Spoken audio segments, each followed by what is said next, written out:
Today we're going to go over a few other solutions that we have for you for hip flexor tightness or stiffness that isn't responding to hip flexor stretching. Some of you might be really sick of doing this every day of your life. We're going to show you a different way to do it.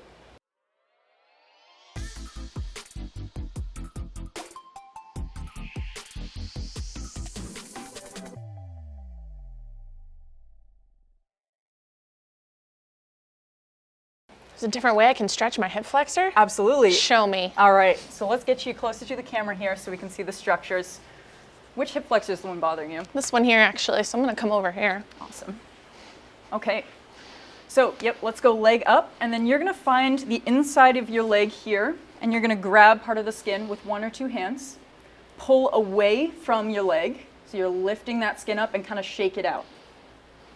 Let's go up and down between your groin and your knee. And when you find a tender spot, stay a little bit longer there. You should be pulling that skin up and away from your leg. There's definitely a tender spot. The whole thing is tender, but here's okay. Here's okay. But there's like a spot right here. I'm like, ooh. Okay. And then up here, I'm okay. That middle spot's the hot spot then. Okay. Okay, that's pretty common. So what we're doing with this, we're just separating all the layers of muscle, tendon, fascia, nerve, and trying to give it a little bit more breathing room. With this, it can be pretty tender because we're not usually doing this type of movement in day-to-day life.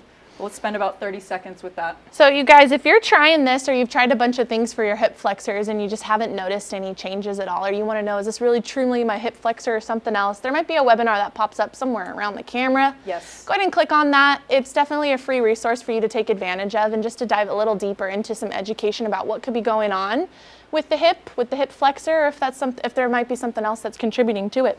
Totally. So what do we do after this, Mandy? All right, so let's have you face the camera on your knees. And then we're gonna work in that crease of your groin here. Okay. Have you ever hula hooped before? Absolutely. All right, so we're gonna do that same type of skin grabbing, grab a broad area in that crease, pull away, and then let's make some big hula hoop circles. Perfect. You can change directions any way that it feels a little bit more tender and a little bit more stretchy is okay with me.